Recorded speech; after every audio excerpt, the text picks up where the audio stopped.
Different pews, same promise, same mercy poured out for us.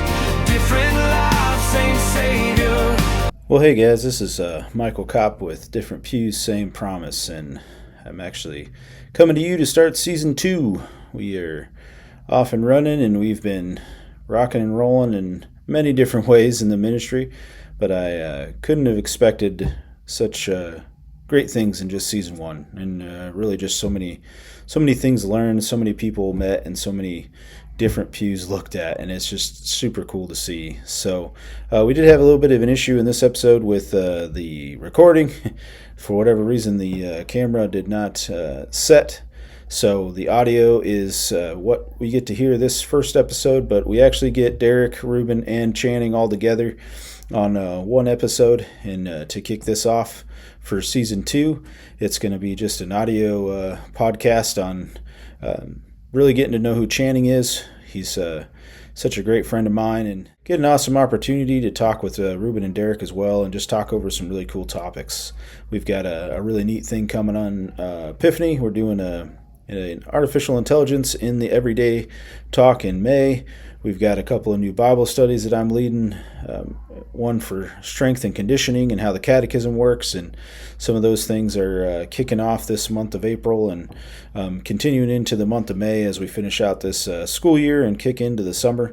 But we also get an opportunity to talk a little bit about communion, a little bit about even confirmation class with these guys, and even the Lutheran Church, and what their kids are seeing, what their kids went through, what they went through. And so the talks are great. And if you get an opportunity to reach out and let us know what you think, what you thought, how things are, just give us some comments in and amongst the feeds. That'd be great. Here we are, Season 2, Episode 1. Here we go. Introduce yourself to us and tell us a little bit about yourself. There's not a lot to me. My name's Channing Wood. I don't do anything other than work and come home. We run a winery distillery brewery company with my family. We're members at OSL, our Savior Lutheran. I have a dog named Karen who won't leave me alone. But what do you want to do? How long have you been Lutheran? Forever. But literally forever. Probably since I was, how old in first grade? 7. I was 7, I think. 6 or 7. Probably 6 or 7. 6, 7. All right, sorry about that. Sorry. No, that was my son, Louise. We'll say 6, since I was 6. Did you go to Lutheran schools out here? Oh, heck no. Started off at our Savior Lutheran when they were off of Shepherd. I don't know if everybody, I'm old enough to remember that. No, I don't think so. Okay, well, it used to be off Shepherd. It was a lot smaller. I think the property's still there, but I'm not. Before that, I was at Holy Cross as a real small kid. We left there for reasons we won't get into on the first time I'm here, but then we went to our Savior Lutheran, and I went to school there from kindergarten to first grade. After that, when I got into third grade, we moved to public school because we were moving, and it was just too far away for my parents to drive for me to catch a bus. So we moved out actually where the church is now, like Tidwell area, Bengal. Not a very good place to live. And then we moved out to Katy, and we just remained members at our Savior. That's cool. People don't quite know you yet, so trying to get you out there. But that's Channing. Ruben, how are you doing? Doing well. Doing well. I was blessed when you wake up on the right side of the dirt. What happens if you're on the left side of the dirt? That's a good I question. think it's under at the dirt. So I was wondering, what's the difference between the left and the right side of the dirt? Wouldn't it be above and below? Talk about below. The correct side of the dirt. There you go. The correct side. The correct side. Interestingly enough, that's what I preached my whole sermon on, the raising of Lazarus. Derek, how are you, man? Good, man. So, finally got my voice back. Were you sick for a while? Since mid-February, dude. Oh, shoot. Ooh. Yeah, I didn't have I think I spoke to you one day. I couldn't talk for over a month. And made it fun going to work and getting on a conference call. Oh, I bet it made it real. Yeah, I'm good, man. I'm good. Good. Did y'all fill out March Madness bracket? Yeah, no. I think everyone I care about is already gone anyway. Right. Y'all finally? No, UVH? Oh, yeah. They're out. They're out in the suites. But they got fantastic fashion. We 16?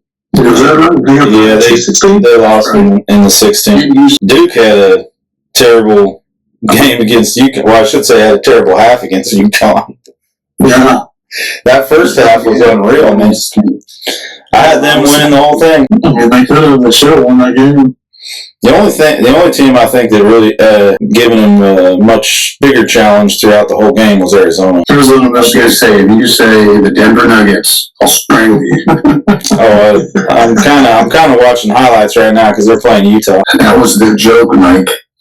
I'm pretty sure Jokic would destroy all. Of course he was. Yeah, I really thought that Duke was going to take the whole thing, but that game against UConn was pretty crappy. Well, I should say that second half was pretty crappy because that first half they destroyed. They can't hold big leads. It's crazy. I know. I think Boozer boys get a little bit too comfortable, and then they kind of let their foot off the gas a little bit. And It's been like that under John Shire since he took over. I mean, even Coach K had some issues holding on to big leads, but yeah. Well, it's better than the Tar Heels exiting in the first round. yeah. Struggle. What do you think is going to be the new coach? I don't know because they actually They just got brought up. I should probably tell you now. I'm the new coach. I'll be the starting forward. Yeah, it probably could be. That seems to be their biggest issue. My world again the other day. I actually did that walking back to class in front of the sixth graders, fell off of the sidewalk. Just tumbled, man. I was like, boom, boom, boom, boom. Freaking look like a giant tire rolling down the freaking grass. Oh man, the sixth graders were running to me and laughing because it was so funny looking, and they're laughing so hard. Are you okay? Are you okay? But they're like, they can't stop laughing. Even if it was me, I would have laughed. I know. Well, bad thing is that a student I taught last year, his sister's in Toby's class, and his mom, she fell like really hard on a curb and like banged her leg up real bad. And I was making fun of her the day before. That's what you get for making fun of people. What do you guys think of it? I'm having such a hard time because I make fun of so many people. Yeah, see? I'm having a rough time. Telling you. Karma, bro. Do you, People. what do you guys think about that 7'9" guy from Florida hitting the portal? He's too big, to be honest. I think he's gonna have problems, like physically. Yeah. Name another player over 7 feet that isn't Kevin Durant that has not had an injury-plagued career. Oh, yeah. Sucks. He'll be awesome to watch for the first 3 years he's in the NBA. No, you haven't even heard anything about Edie. Oh, yeah, because he's already been having a heck of a time in Memphis with injuries. But even thinking about Wembanyama, man, he was out for what? They shut him down for like the last 20 games of the season last year because of that vein issue in his legs. Yeah, that's right. And then this year, I mean, he's like every few games, and he, yeah. And it just I was like, what? Here. Oh, Derek, you need to see something. You're going to hold it to the screen, aren't you, Channing? Ruben's dad. Oh, that's so bad. Ruben's dad fell in his, actually took a tumble in his driveway. And he's okay. But Ruben turned it into a whole thing. Hold on. Screen's blurred. I have to change it. They're not my text, right? Hold on. Well, just watch it. Watch the video. He's on the text thread, bro. Yeah. Yeah, that's why I put it there. If I would have come Mike fall, I would have done the same thing for him. Right? It's so bad, but it's so funny.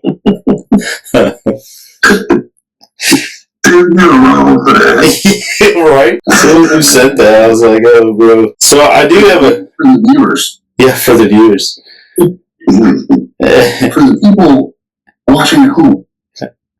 Any other sports conversations before we move on? So we have to think about Tatum coming back, and Boston's looking pretty unbeatable. Yeah, they were looking pretty decent right before he came back, and then when he came back, it was like, oh yeah, see you later. And New York is like massively tumbled. The East Sheast, okay? Hey man, Boston won it 2 years ago. and they're never going to win again. I have most of them probably in the finals. So I don't know. Oh, yeah, look at I think it's really beaten over San Antonio in the finals. Why not just talk all this negativity, okay? The Rockets are going to win. Yeah. They're going to win. Rockets need a point guard. They need Van Vliet. That's their biggest problem. No, it isn't. Look at Reed Shepherd's statistics. He averages like 8 assists a game now. They're doing That's not a problem. The problem is it... That's what a point guard does. Well, yeah, the problem is that you got Kevin Durant coming out and saying he's the whole offense, and what does that send? Yeah, Kevin Durant is always going to do crazy stuff. Yeah, he is. That's why I don't think they win with him. Well, I don't think I win without him. Well, you know. My dog keeps trying to get in here. You go away. Yeah. It'll be interesting to see what unfolds the next few weeks. It will be fun. It will be fun. I'll be surprised to see what Detroit does in the East, because Detroit is super solid. Yeah. And I know there's a big scare there with Cade Cunningham, but I mean, he's all right and he's playing, so it'll be interesting to see what they do. I don't think they win the whole thing, but I think they can. Win the East. I think they could. I think they could beat. They'll probably call me up here in a couple of weeks. I think. What are you talking about, dude? To play. No. They're going to call me up to play. Yeah, but you're going to coach in North Carolina. You want to rethink. We have jets. All right, Mike. He's leaving on a jet plane. Chasing the bag, as the kids say. Yeah. All right, I got a question for you guys. Is it hard? Is it math? No. Okay. No, it's actually pretty easy. Yes. In your 3 different fields, do any of you use artificial intelligence? Do any of you use AI? Unfortunately, yes. And it's like it's not in a good way. Would you like to explain? I don't know if I can. The people that are responsible might watch this. So, but just know we do, and it's stupid. Interesting. So I will say I've used it. In fact, one of the beer recipes I did for the Winterwood, I used AI for that. That one, the hop which you made, is that's the favorite IPA right now. Yeah, that one I've had sitting in my pocket for a long time, and I really wanted to do it. And then right before I left, I did it, and then Sean kept brewing it. But yeah, I did a blonde ale here recently with some honey in it. I've never done one with honey before, and I used that AI for that one too. I mean, I used AI to help me construct with the ingredients I had to help me put, kind of piece together what I would be able to make with things I could get my hands on easy enough. Rubes, how did to make funny stories about my friends. Yeah, that's true. Yeah, I know too. It's great. Actually, I used it tonight to make a funny picture with Jasper, which I used it to make our podcast picture. Oh, you did. Different Pews, Same Promise. The 4 of us. But the other ones I was getting, you should have seen, because it was pretty funny. Eventually, it started molding Channing and Ruben together, and they looked like twin brothers. That's awesome. It was pretty funny. It's pretty hilarious. You could be twins. Oh, it was so funny. So funny. Yeah, there's another one I tried doing more naturally for the website. Because actually, all of your pictures and mine are like AI touched up on the website for our profiles. Oh, okay. But the one I tried to do of the 4 of us around the round table doing the podcast like naturally without the caricature, it like molded Channing and Ruben together, and their arms like synced, so they were like a 3-armed, 2-headed man. Why haven't I seen this picture? When can I see that? It was pretty funny. But how do you use it, Ruben? If you don't mind me asking, I don't know how much you can divulge, but No, I mean, so like in my professional career, we review a lot of documents, so we're feeding those into AI to get, summaries and pick out, data points that, pertain to our role specifically. And honestly, sometimes it's good. I don't ever trust it. Find issues with it, all the time. Like, it doesn't read things correctly. So I'm still not there with AI in that sense. But, like for the salsa business, I use it all the time to like theme my logo for March Madness or whatever holiday. Like a couple minutes later, completely rethemed logo. I've used it for a couple of buddies. Like I have some friends that started a cornhole podcast and was able to kind of feed AI some ideas, and then with the images that they got, we pieced them together to create a couple logos for a couple different things. So it can be good. It's definitely interesting to see what it comes back with. oh yeah, But yeah, I still don't trust it. I don't trust it either. I don't blame you. well, Skyline's taking over. yeah, it's interesting. The reason I ask, we're going to go into it a little bit deeper, but I'm actually doing a. Excuse me, Derek. Do you use AI? I would have got there. No, we don't use it. Actually, our work computers block it. Oh, really? If you go to the site that it thinks is AI, it will block access to it, so we don't use it. I wonder. I'm like Ruben. Personally, I don't use it either. Yeah.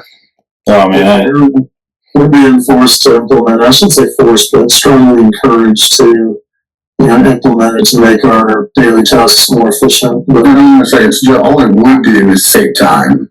Like, That's what I use it for. I mean, I've even used it to like lesson planning for me like half the time, and I'm able to pull off lessons that I want to do and plan them out way easier, basing them off of like the Texas teaks in the classroom and stuff, because we have to hit every Texas teak. So being able to pull full out lesson plans for it and stuff. I've created a couple like Sunday school class lesson plans with it too, and really what it does is a time saver.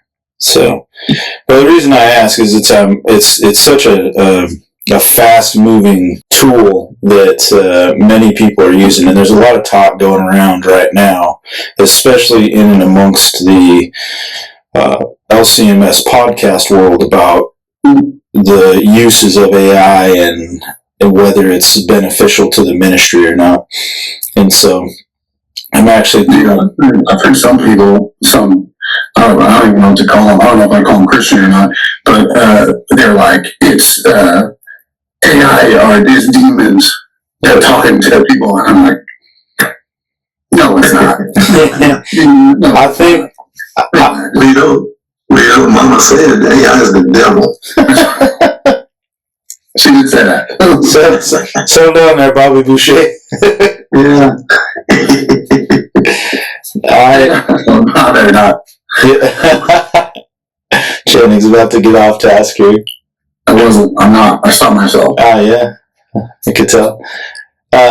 It's a fast moving tool, especially in and amongst the schools and the ministry even. And so there's a lot of talk about whether it's beneficial for ministry, whether it's not. And I think it's one of those things. It's just like anything else. It's a tool that you use, and if you use it correctly, it's a tool that can help you and benefit you time-wise and everything else. But if you are not using it correctly, that's also the big thing. It was a big. I watched quite a few videos and quite a bit of stuff on AI before I wrote my sermon, because I've actually had AI write 2 different sermons for me completely out, and they'll write the whole sermon for you, and they'll write it in the LCMS. Good master you are. The thing is right away. So eventually, I started paying the $20 a month for ChatGPT, because of how much I started using it and the pro version of it and what you can do with it. And so, I mean, I've played around a lot with it in ideas, and what coming down to it, a lot of guys are talking about how they can plug stuff in. And I will say, like, looking at where Epiphany Lutheran Church is at in the socio-dynamic of the culture in the zip code, I was actually able to pull off charts and graphs of the entire zip code based off of the information that ChatGPT is able to pull from the census in and amongst the internet. And so, so I found out that like 47% of all of the population in Epiphany's zip code is from the age 27 to 45. 47%. Wouldn't guess that. Yeah, I wouldn't have either. But what's even more crazy is 43% of all of the people that live in that zip code, Spanish is their first language. Hey, wouldn't guess that either. Yeah. So able to pull off, some wild things like that. But it's been a kind of a fast moving thing in my world, especially. Our senior pastor uses it a lot. And he uses it continuously, but we're seeing more and more movement in it, and we've seen more and more with the school too, because every search engine, everything has implemented AI into their systems. Like, I can even pull up a Microsoft PowerPoint presentation, and I can pull AI into it and make pictures just for one slide, or help it make the whole theme for the entire PowerPoint presentation because of Gemini. Yeah, Google Chrome is one of the browsers on my phone, and I just got an update the other day that was like, you can now use Gemini with Google Chrome on your phone, like everywhere. Yeah, I guess Gemini is Google, Copilot is Microsoft. I think that's what it is. But it's interesting. It's moving fast. And I just put in a proposal to the Board of Elders to do a keynote speech to our school, our church, our community, and I'm hoping to push it out in amongst the community big time. That'll be AI in the everyday life, and do a big talk on artificial intelligence, not just in the school, but in the church and the everyday use, and how it's going to change a lot of things and how it's going to affect some stuff. But I'm really hoping to get a lot of community workers, because I know for a fact that all oil and gas are using it now to find where they should drill. That's actually a big thing then they're actually getting closer and pinpoint. Yeah, they're pinpointing oil pockets quicker than they ever have because of the AI and what they can pump into AI, and then the way they can pump it out. Yeah, I was actually just talking to a friend's wife last night, and she's an architect in the I believe in Chevron, if I'm not mistaken.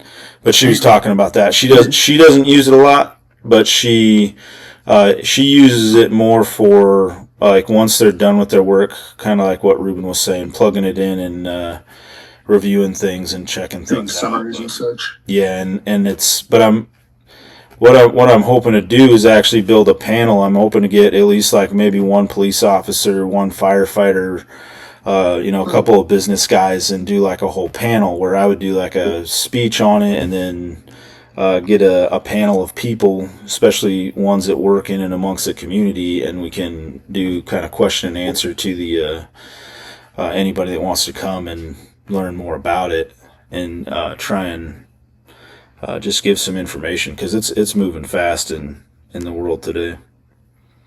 But I was interested if you guys used it at all, or how you did it. I'm sure as the salsa business starts taking off, I'll probably try to implement things just to make that run, up to today's standard. It's definitely. I'll say I've even used it to grade papers, and not necessarily like what I do is just I actually will have it look at right or wrong answers for me, and it'll tell me super fast if it's questions are right or wrong. I don't have it go into detail because then it's like, it's where you see some of the things get wrong, and then as you go down the rabbit hole of talking back and forth with the chat bot, you get more and more skewed off of the original topic you were trying to go with. So I always just go with, can you give me which questions are right and wrong, and then I can go back and check and see and make sure just to make it a little bit quicker process. But it's a fast moving tool. Ruben, I was talking to your wife yesterday. She sent us a picture because Izzy's taking her first communion. First of all, she's not confirmed. You're a heathen. You should probably leave the Lutheran Church. Right. Get out. That's, I still when I got that email. I was like, doesn't confirmation usually come first? Yeah. Well, that's the next question. The next topic. What?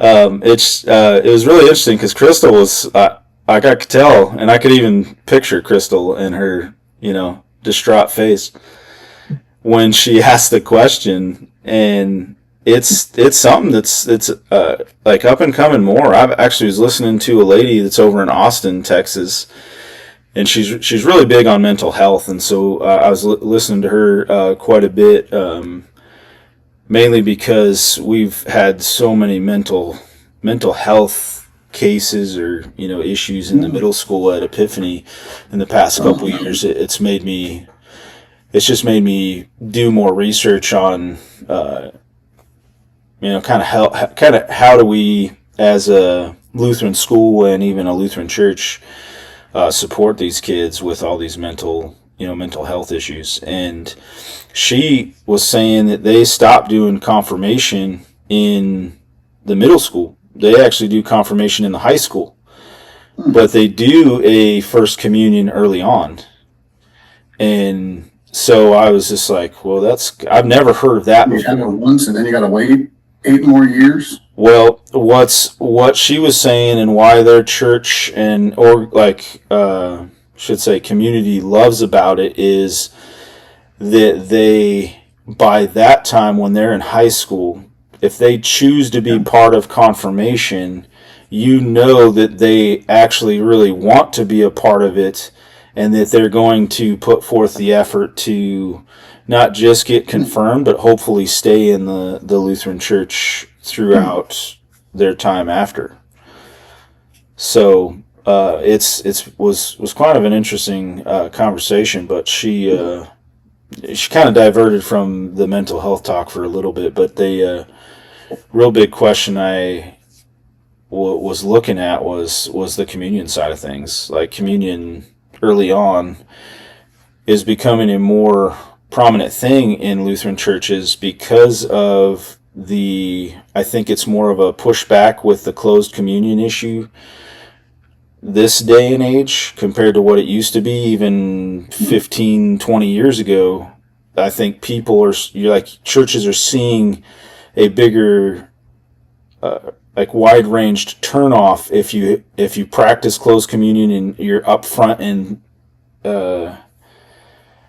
basically ask people to leave if they're not, and don't give them communion because of... Oh shit, ask them to leave? Oh yeah, OSL does it all the time. Straight up. They don't tell them to leave, they just don't take communion. Okay, I'll let you believe that. Well, who got kicked out? What do you mean?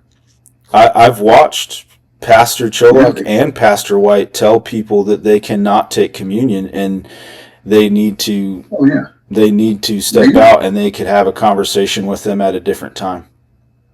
Oh, dang. Yep.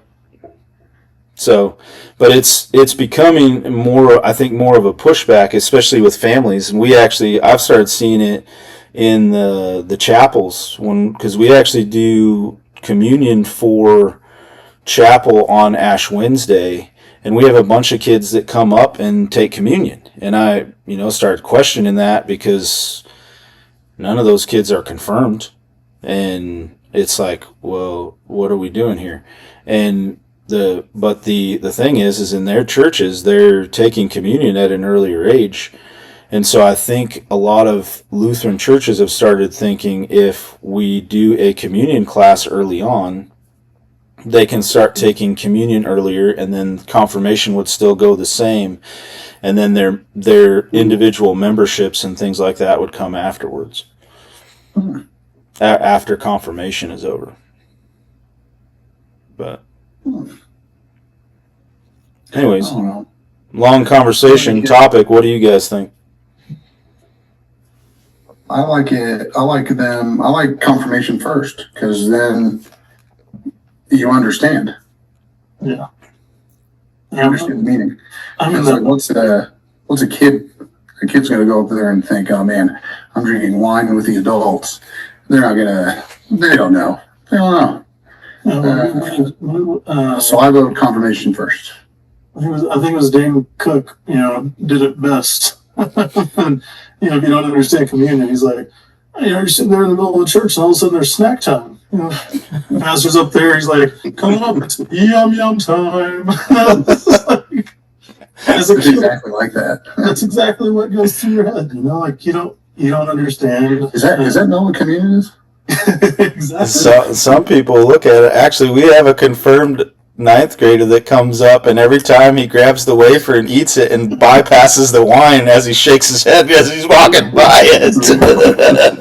Can I get a See, that's what I mean. You gotta understand. Yeah, but he's confirmed. He was confirmed at Epiphany. It was pretty funny. So we had. Force it. So then I got that email. I was like, dude, can they send this to the rally? Is this just a general email? And Crystal was like, no, this is for Izzy. And I was like, dude, this is off. Something didn't seem right. But they held 2 classes where, the pastor explained communion, went through the sacraments, and the meaning of communion, what we believe. Talked a little bit about how other people treat it, Catholics, Methodists, Baptists, etc. So, gave, pretty good background of what, the sacraments are, the role communion plays, and what it means. So I did appreciate that. Makes me feel a little better about everything. But again, to Channing's point, talking about a 5th grader, and even when I went through confirmation in late middle school, I don't even think I fully understood what was going on. I got it. I got the concepts. We did all the lessons, and I want to say, our confirmation was a couple months, once a week for a couple months.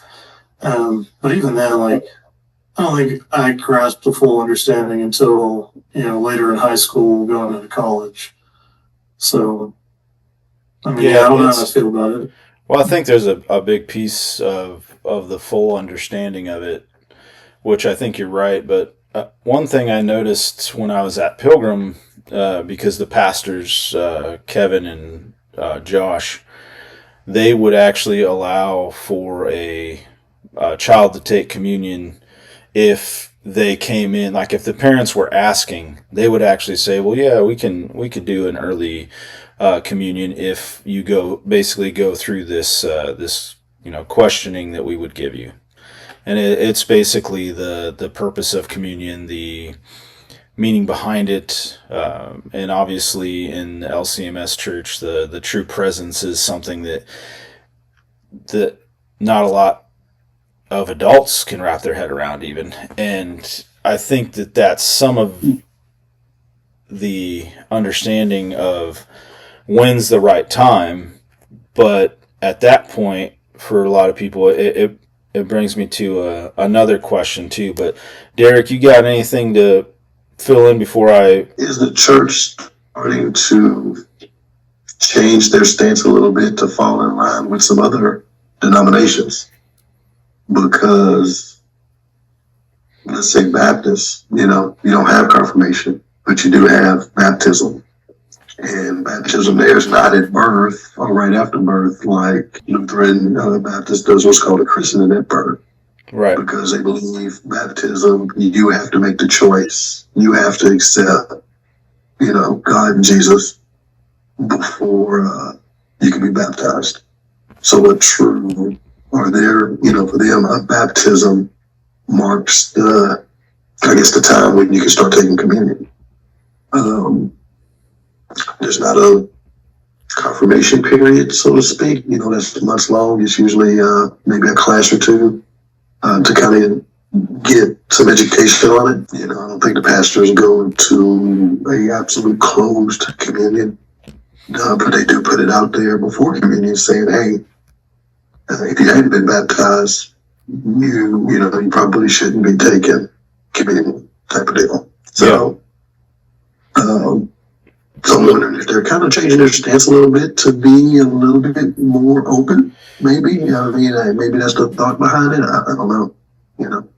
Well, and that's true. True closed communion is if you're not baptized in the LCMS, then you don't take communion, and you don't take communion at the table with everybody else, and that's true closed communion. And I think that's one that's somewhat gone by the wayside a lot, and I think people don't necessarily look at that piece and think, okay, this is what we want to make our stance on. But a lot of churches have actually started putting up, and even Epiphany does it. We have a slide that's put up there that kind of questions what you truly believe, and it offers the stance of, if you truly believe the same thing that we do, we welcome you to the table. If you do not, we'd love for you to come up and cross your arms and ask the pastors to talk to you more about it afterwards. But it brought me to another thought too, because interesting talks with Lutheran pastors about baptism. And when I was at Pilgrim, we actually had a kid who had been going through the confirmation class at Pilgrim. He was in the school for years at Pilgrim, attended church, wasn't an every Sunday kind of kid, but his parents were from Ethiopia and they spent a lot of time there. In fact, his mom lived in Ethiopia most of the time, and his dad, he wanted to be baptized, but he would not be baptized by anybody but me. And when I was at Pilgrim, I was just a teacher. So what the pastors actually did is set up the whole baptism to where I was basically doing everything except the actual instituting the water onto Isaac, is whose name was. But it made me think, and it made me wonder, because we did a completely different style of baptism for Jasper, Ada, and Toby, which we actually did it out at the farm, and we actually had our pastor friend in Oregon do the baptism over a FaceTime on an iPad. He did the entire baptismal service, and then me and Ada and Toby's godmother did the instituting of the water. And so it makes me just kind of pop the question of, with baptism and communion, they're already touchy topics when you talk about denominational crossings in those thoughts anyway. And Who's right? Well, That's the real question. honestly, that's the crazy thing is as much as we want to sit there and say that we're right, or this person's right, or that person's right, Yeah, we don't know. no, it's really not our place to say exactly that we're right and they're wrong. It's that back up your reasonings on why you think this and why you do this, and then let God and Jesus do the rest. But it was a topic that I found interesting, especially after Crystal started talking to us about it. Yeah, she said, you made the comment, that you feel the churches are kind of moving more towards early communion for like youth retention in the church, basically. like to keep them active in the church. Did she explain that correctly? Like, care to elaborate on that? Yeah, for sure. I think that it is a piece, and what I was kind of expressing is what the lady that I was talking about earlier and having confirmation go in high school. I actually have seen that side of it now, just from those conversations she was having with other people, and me catching on and doing some more research through it. That she's not the only one. There's a couple big ones up in Milwaukee, Wisconsin, that are also doing high school confirmation, and a couple other places that are doing it. And it made me start questioning more, because I've actually been seeing more of the flip side of that. I've actually been seeing confirmation moving down into the 5th and 6th grade more. Where I've actually been seeing more kids getting confirmed in the 6th grade than in the 8th grade. And the reasoning behind that one, a lot of people are coming in with this research. Like today, if you look at middle schoolers, and part of the struggle with mental health today in middle schools, I think, is that middle schoolers are dealing with more things at a cognitive thinking level that high schoolers did when we were younger. So these middle schoolers are seeing things sooner. They're dealing with things earlier in life than we did, and they see it all the time, so they're growing up quicker than they should be. And part of it is the digital world that we live in, the screens that all kids look at nowadays at such an early age, the things that they see on every platform. And they're seeing things sooner, so they're learning about these things earlier than we did as kids. And so these kids are starting to have the cognitive thinking skills that they shouldn't necessarily have in their middle school years. And so a lot of people are actually pushing confirmation down and confirming people in 5th and 6th grade so that they can start communing earlier, and they can start being a part of the church themselves sooner. A lot of these churches too, though, they have really retention programs, but that's basically what they are. When they go through the middle school youth groups and the high school youth groups, and there's even when I was starting to put together a budget for family ministry this past week, I was starting to see a lot of talk on baptismal retention. So basically from their baptism, pouring into them as a family, as a child of God early on, to where you're sending them cards on their baptismal birthdays, where you're doing everything you can to keep up positive influence throughout, to try and get these kids to retain and come back. You've mentioned a couple times mental health, and I don't want to go down that rabbit hole, because my feeling on mental health is it's a lack of parenting. And kids learning how to problem solve and process their emotions from their parents' examples. So I don't know, I don't want to touch mental health too much, but My kid's in trouble. I mean, it gets confused from like legit mental health problems to people just not wanting to deal with life. Like, shit happens, got to deal with it. You got to work through things. Hey, sorry, I'm gonna go on a tangent there.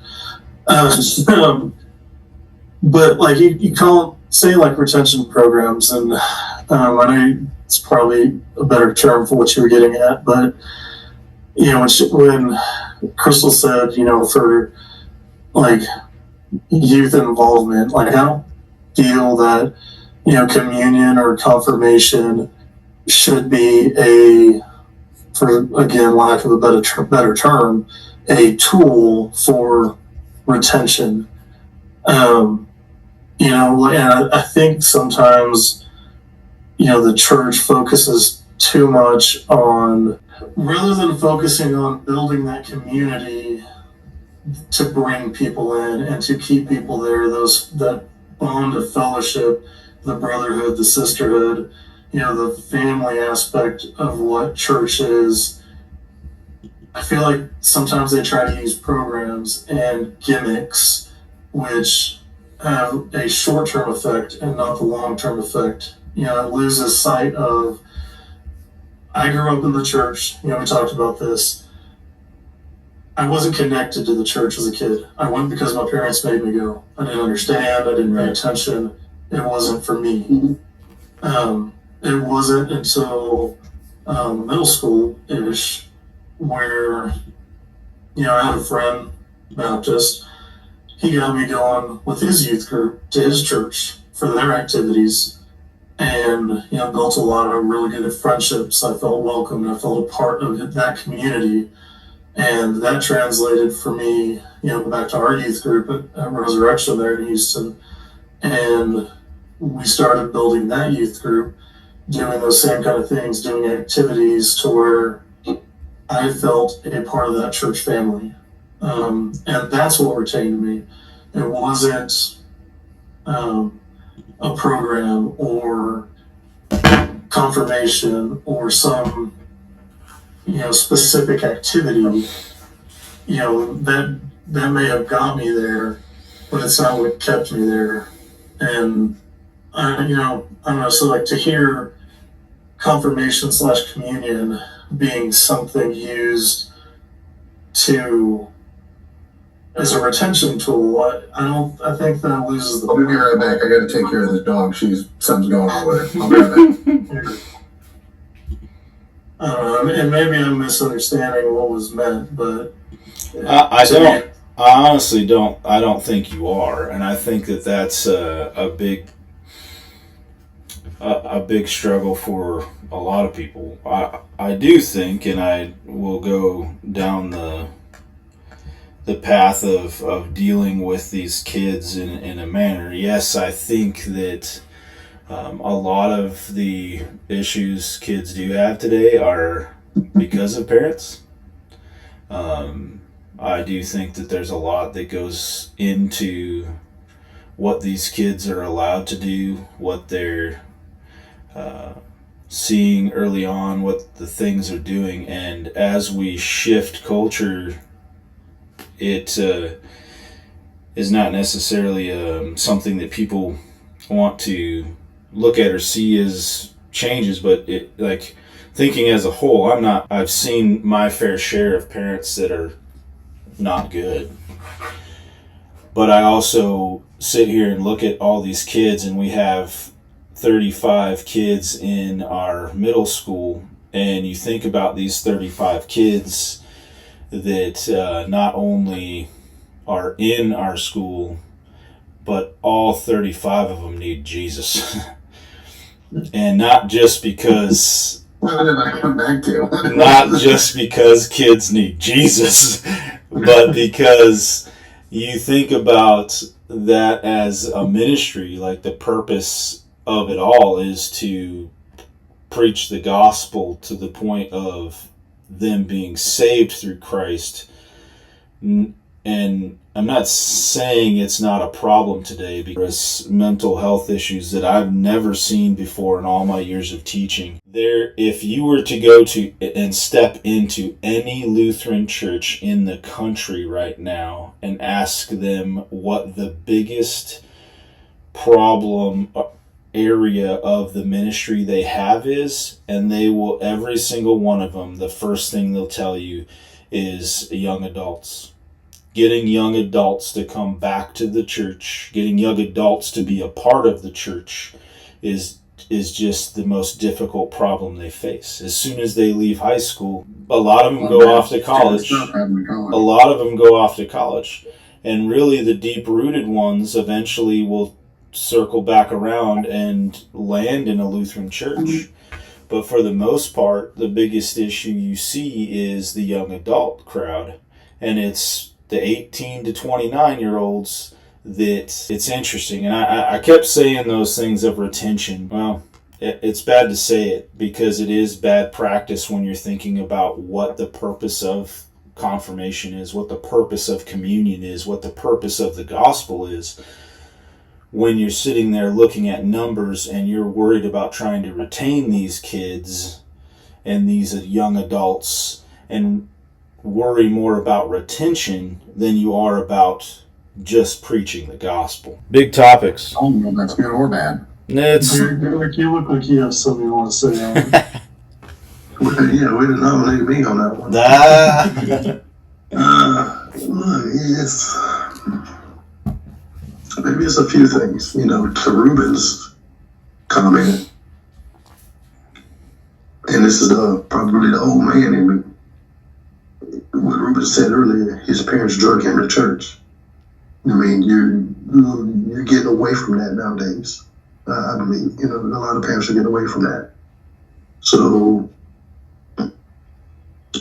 some of the issues with kids is too much time in front of a phone or a computer and not outside, not in the church, not having something else to do. And, to what you said, Mike, about, kids harming themselves, a great deal of it is reading comments online instead of, you take that away. I think you saw, and like I said, that's probably the old man in me. You take some of that away, you probably decrease a lot of those issues. Because you got these keyboard warriors that think they can say whatever they want to say with no consequence, and they buy into that. They feel like that's their worth, and so they may inflict harm on themselves because they think, oh, this person said this online about me, and kind of brings down their self-worth or whatever. So, you got to find a way. It brings me to kind of change that, Oh, for sure. And it kind of actually, like what you just said, pours right into the way I was going to kind of come in and close us up. I'm not saying... Can I elaborate a little more on what No. That was a drop the mic moment, buddy. Leave it alone. Well, so I'll let you go, Ruben, and then we'll work into that. But let me say one thing, because Derek, I think where younger generations are actually looking for something to latch onto or to grasp onto, and you're starting to see that a lot, and you're actually starting to see that a lot in the younger generations, to where Lutheranism is actually seeing a bit of an influx right now, because Lutheran doctrine is one of the doctrines right now that makes more solidified sense, if that makes any sense. It's more of a structured understanding. Like there's a structure there, and for younger generations, what they need is structure, and you're starting to see a lot more of that. But sorry, Ruben, go ahead, and then I'll ask these few questions, and we'll close this out. Yeah, no, I mean, you guys are, hitting the nail on the head with it, and you see it in the media today, in all ages, from youth to even elderly people. Society has turned to a world of instant gratification. It's turned to do what makes you happy, and it's your life. If it doesn't make you happy, it's not right. Because it's your truth. Yeah, it's your truth. So stupid. Right? Like, and if something offends you, it's wrong. It's evil. It's the devil. If it's offensive in any way, your life has become an existential crisis, and that's where, people are calling mental health issues now. It's like, look, just because someone's telling you something you don't agree with does not constitute a mental health issue. It's a conflict of opinion. It's not, you're not losing your damn mind. You need a safe space. Yeah. So, I mean, it's a shift in mentality, and it's all over, the media, social media, everything saying, be happy in your life. If someone doesn't agree with you, they're wrong, go ahead and hate them. And, like you said, there's no structure to that way of living. None. There's, and if anything that does resemble structure is thrown in, people's way these days, it's wrong and it's oppressive, and it's you know the end of days because you're trying to confine me to a way of living. And it, especially with kids having access to screen time earlier and seeing things at a younger age that we didn't see till high school or later or whatever, it's hitting them earlier.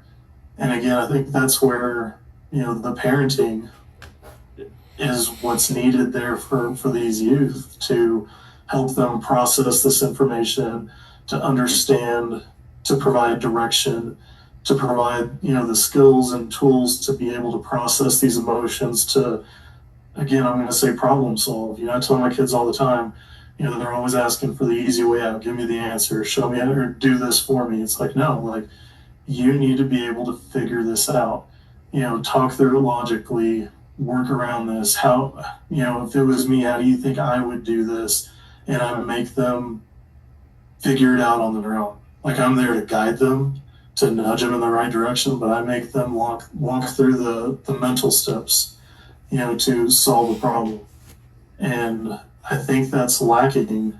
And from what I see from a lot of, parents, these days, it's just not there anymore. Well, yeah, problem solving in general is just not there, and it's become more and more of a thing too as we continue to not raise the bar, especially in education. We continuously are bringing the bar down so that these kids are meeting the bar, but then the bar gets lowered, and then they're meeting the bar, but then they're not meeting the bar all of a sudden again. So we bring the bar down, and it is a continue look different on the surface. Artificial intelligence, even March Madness, communion, confirmation, mental health, all these things are different, but in a weird way, they all come back to similar questions.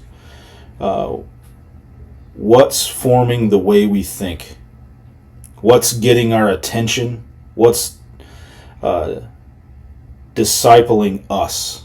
And I think that's a big thing with some topics I'm actually doing in the church right now with discipling.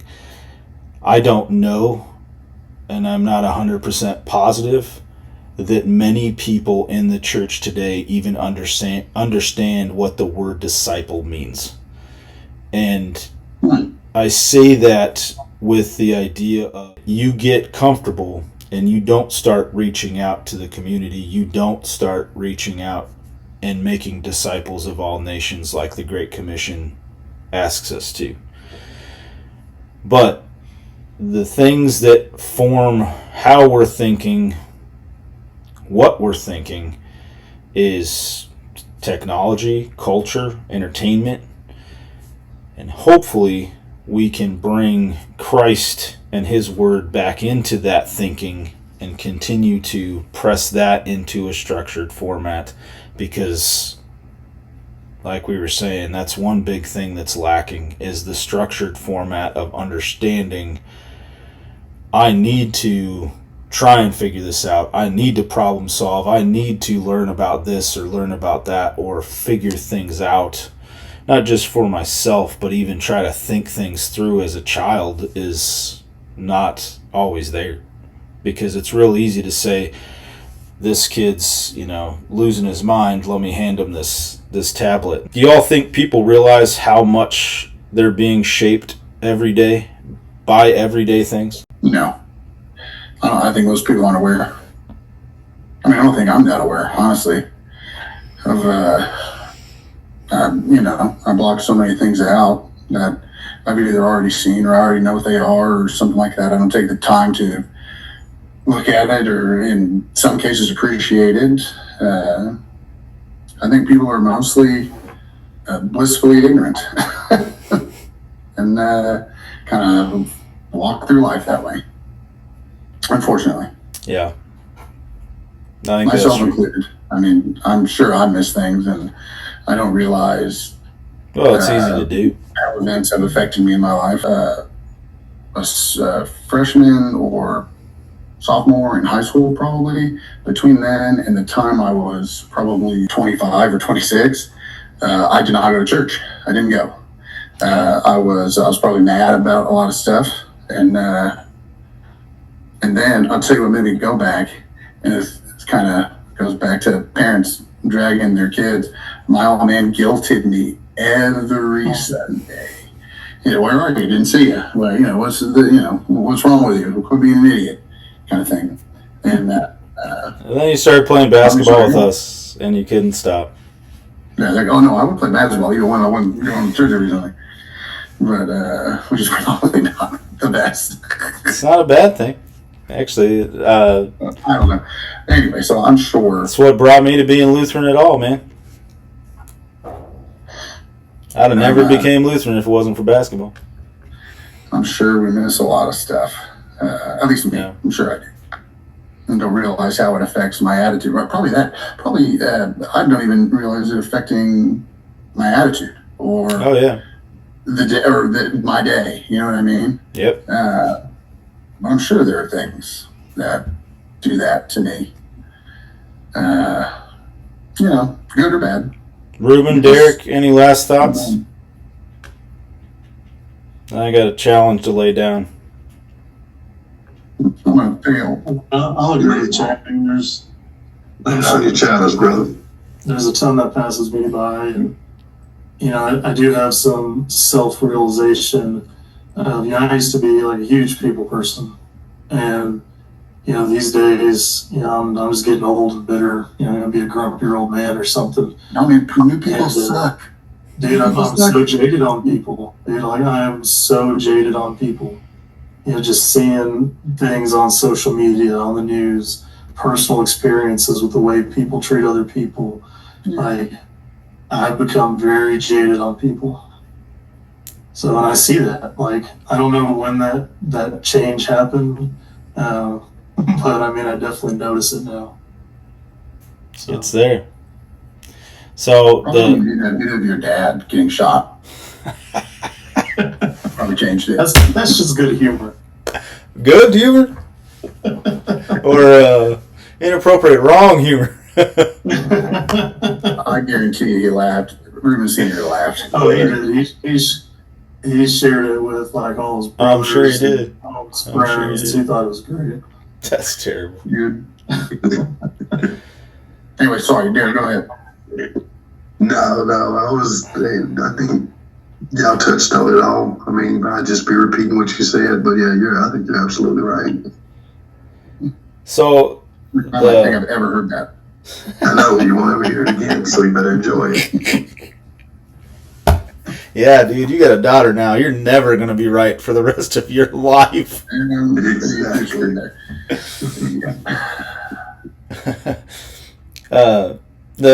The challenge I got for you all, and the challenge I'd hope you take personally and then even carry it out to others and challenge them, is to define the word disciple and figure out how do we put that into practice this day and age. I know it's easy, especially with AI. You could just type in, how do I define disciple? I can change the definition of the time. I'm legit just doing that right now to be a smart ass boy. I figured you would.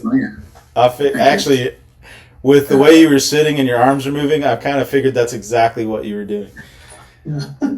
It's awkward that we know each other that well. But the reason for that being is what does it truly mean to be a disciple? And what does it truly mean to do what we can to grow the kingdom of Christ?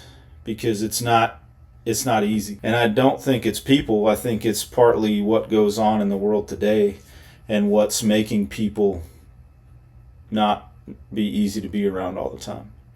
Yeah, I think people are by and large good. I agree. However, it's probably all those things we're walking by, blissfully ignorant, affecting us without our realizing or subconscious. Agreed.